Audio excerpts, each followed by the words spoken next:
নমস্কার দর্শক বন্ধুরা, ওয়েলকাম টু মাই চ্যানেল।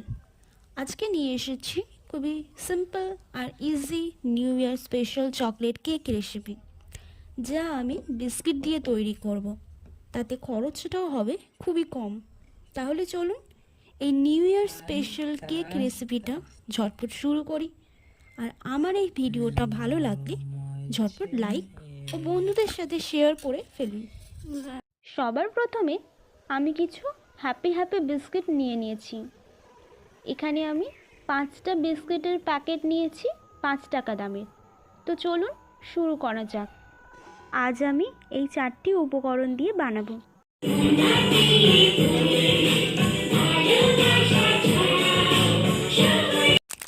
একটি মিক্সার গ্রাইন্ডারে বিস্কুটগুলোকে প্যাকেট থেকে বের করে নিয়ে তার মধ্যে দিয়ে দিলাম।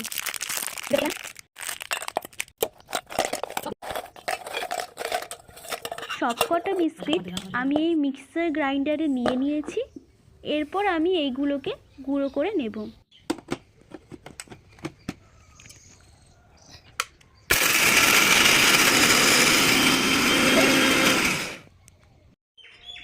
বিস্কিটগুলোকে খুব ভালো করে গুঁড়ো করে নিয়েছি।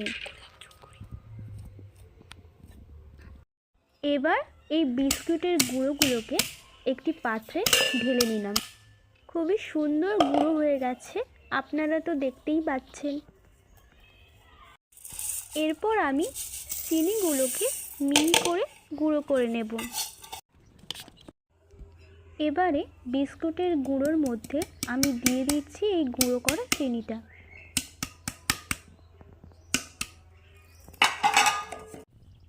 গুঁড়ো করা চিনিটাকে আমি এর সাথে খুব ভালো করে মিশিয়ে নিচ্ছি। তবে আপনারা চাইলে মিষ্টিটা আপনাদের স্বাদ অনুযায়ী দিতে পারেন। আবার যদি বেশি মিষ্টি পছন্দ না করেন তাহলে চিনির গুঁড়োটাকে অ্যাভয়েড করতে পারেন, কারণ বিস্কুটটা কিন্তু অলরেডি মিষ্টি। এবারে এর মধ্যে অল্প অল্প করে দুধ মিশিয়ে একটি মসৃণ ব্যাটার তৈরি করে নেব। খেয়াল রাখবেন এতে যেন কোনো চাকা বা দলা না থাকে। কেক ব্যাটারটা কিন্তু আমরা সম্পূর্ণ দুধ দিয়েই তৈরি করব। এবারে আমরা এই ব্যাটারে দেব 1 চামচ ইনো, যেটা আমরা অ্যাসিডিটি হলে খাই। ইনোটা অ্যাড করার পরে আমি ভালো করে মিশিয়ে নিচ্ছি। যদি ইনোটা আপনারা ব্যবহার না করেন তাহলে এর পরিবর্তে আপনারা বেকিং পাউডার নিতে পারেন। ইনোটা মিশিয়ে নেওয়ার পর আমরা চলে যাব পরের স্টেপে। এরপর আমি একটি পাত্রে নিয়েছি একটি কাগজ, তার মধ্যে দিয়ে দিলাম সামান্য একটু সাদা তেল। এবারে আমি ভালো করে কাগজটায় তেলটাকে লাগিয়ে নিচ্ছি। আপনারা চাইলে উপরে সামান্য ময়দাও ছিটিয়ে দিতে পারেন, যাতে কেকটি সহজে উঠে আসে। এবারে আমি এর মধ্যে কেক ব্যাটারটাকে ঢেলে দিচ্ছি। কেক ব্যাটারটা ঢালার সময় খেয়াল রাখতে হবে যাতে কেক ব্যাটারটা পাত্রের অর্ধেকের বেশি না হয়ে যায়, কারণ গরম হওয়ার পর যেহেতু কেকটা ফুলে উঠবে সেক্ষেত্রে কিন্তু অসুবিধা হবে। এবারে পাত্রটাকে আমি এইভাবে একটু ঝাঁকিয়ে নেব।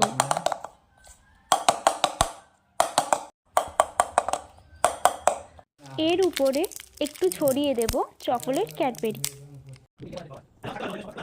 তবে এটা সম্পূর্ণ নিজের ইচ্ছা অনুযায়ী।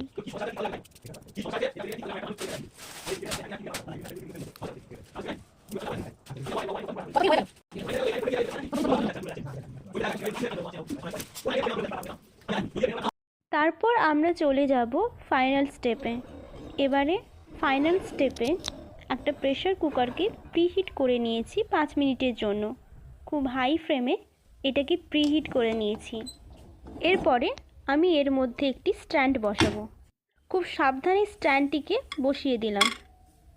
প্রেসার কুকারে স্ট্যান্ডটা রেখে খুব সাবধানে আমি কেকের পাত্রটাকে এর উপরে বসিয়ে দিলাম। তারপর আমি প্রেসার কুকারের ঢাকনা দিয়ে রেখে দেব। তবে খেয়াল রাখতে হবে প্রেসার কুকারের সিটি এবং রাবার খুলে ফেলতে হবে। এগুলো লাগানোর কোনো প্রয়োজন নেই।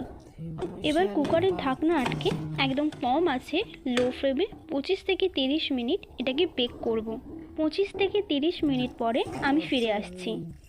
25 থেকে 30 মিনিট হয়ে গেছে। এবারে আমি প্রেসার কুকারটা ওপেন করছি খুব সাবধানে। কেকটা সম্পূর্ণ বেক হয়েছে কিনা সেটা আমি দেখে নেব। তো তার জন্য আমি একটা টুথপিক নিয়ে কেকের মাঝখানে ঢুকিয়ে দেখব।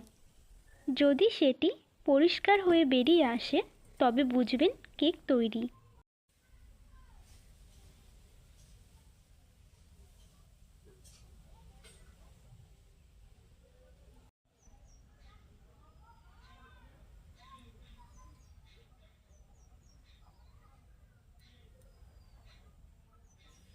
দেখুন কত সুন্দরভাবে টুথপিকটা বেরিয়ে আসলো। কেকটা আমাদের একদম রেডি হয়ে গেছে। এরপর কেকটাকে ঠান্ডা হতে দেব। তারপর এটাকে পাত্র থেকে বার করব। কেকের পাত্রটা সম্পূর্ণ ঠান্ডা হয়ে গেছে। দেখুন কেকটা কতটা স্পঞ্জি হয়েছে। এবারে একটা ছুরি দিয়ে কেকটাকে ছাড়িয়ে নেব পাত্রের গা থেকে। তারপর এটাকে উল্টো করে পাত্রে সামান্য প্রেস করলে এরকম প্রেস করলেই দেখতে পাচ্ছেন কেকটা কতটা স্পঞ্জি হয়েছে। তাহলে দর্শক বন্ধুরা, কেমন লাগলো এই দারুণ টেস্টি কম খরচায় তৈরি বিস্কুট কেক রেসিপি? আমাকে কিন্তু অবশ্যই কমেন্ট সেকশানে কমেন্ট করে জানাতে ভুলবেন না। আর এরকম দারুণ দারুণ রেসিপি আসতে চলেছে আমার চ্যানেলে। এখনও পর্যন্ত যারা আমার চ্যানেলটা সাবস্ক্রাইব করনি তারা কিন্তু অবশ্যই আমার চ্যানেলটা সাবস্ক্রাইব করে নিন এবং বেল নোটিফিকেশানটা ক্লিক করে নেবেন। তাহলে আমি যখনই কোনো রেসিপি আপলোড করব আপনারা তার নোটিফিকেশানটা পেয়ে যাবেন। ভালো থাকবেন, সুস্থ থাকবেন। নমস্কার।